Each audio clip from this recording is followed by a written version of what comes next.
song. Do you remember what we do?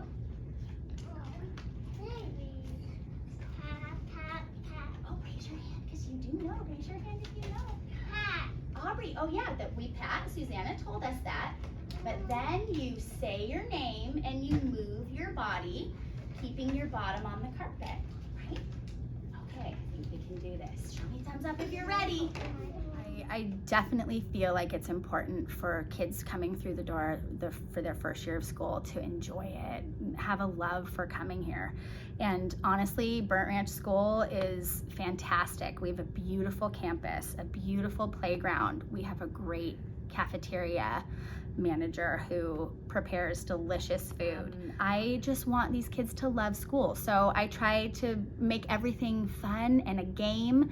I tell them, you know, you're not gonna love everything that we do, but we try to do our best, and that's how school works. You're not always gonna love all the things you do, but if you try, it's only gonna last this much time, and then you'll move on to the next thing. So get through the things that are hard for you and find the tool that helps you get through it. Maybe in your mind, you're humming a little song to get through it or whatever it takes, but get a love for school. And I try to find what they love and really bring it to them. Each child has their own like warm-up time, I would call it.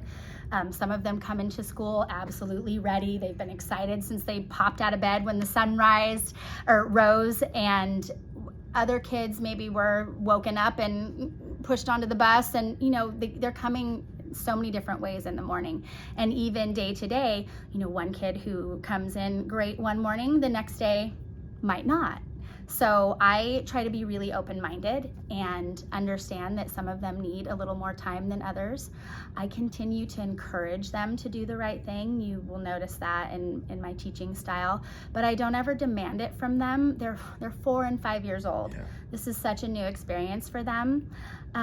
Somehow magically by mid-year, I am able to really be like, now is the time that we're doing this. So the tone changes a little bit, and I'm always front-loading them with what is expected, and my expectations are very, very clear, and I don't bend on it. So it's like when they come in the morning, we do morning writing. That will be consistent unless we're going on a field trip or there's an assembly or there's something that will change that schedule because it's an external.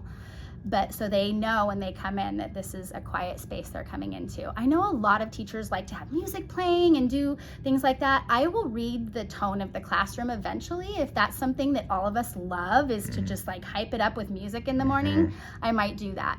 But in the beginning, I feel like for those kids that are shy and are a little more timid about coming through the door, that a calmer, quieter space is a little better for them. Yeah, and it really takes just getting to know each child, really. I am able to read kids pretty easily, and I can't exactly explain how. I look at their body language. I really try to. If I see a child and their face is a little bit sadder, I will go over to them and check in and say, hey, how are you feeling right now? Or do you need something? Or just really kindly try to find out if there's something I can help them with. And sometimes they just need space, or sometimes they just don't want to talk, and I respect that. And I will always say to them, I'll come check back in with you in a minute.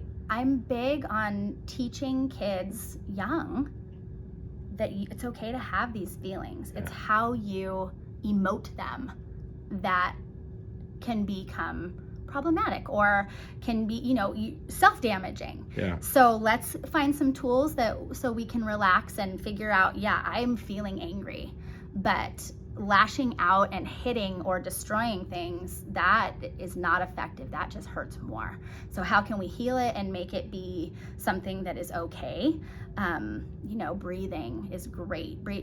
There's a lot of that right now, breath work with kids, and just having them candle flower exercise. Yeah, smell the flower, blow out the candle. Yeah. A lot of visualization going on there. Absolutely. All the things that I do here are things that I've seen other great teachers do. It really is that. And I might tweak it a little and change it, but sharing ideas it's how we do it. Our tool bag needs to be a tool shed.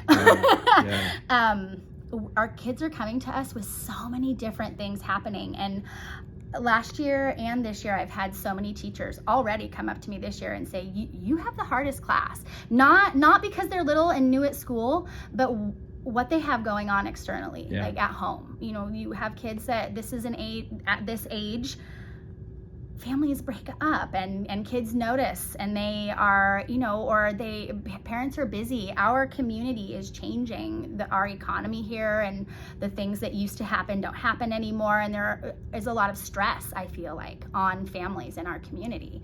So they're coming to us with so many more external issues. Yeah. And so just making this a loving, fun space, especially in the beginning. I sneak in the curriculum when I can, but the first 2, maybe 3, maybe even month of school, I want them to play, I want them to have fun, I want them to get used to knowing when it's time to stop and listen. I want them to get used to knowing how we get from place to place, how to find the things they need on campus, where the office is, where the bathrooms are. We did a little tour the first day of school. I even show them things like, we have automatic lights and sinks. Everybody come into the bathroom with me, and look, the light came on, and look what happens when we do the sink. And you know, I really I'm very explicit with what to expect in every situation, and it makes them feel comfortable and safe.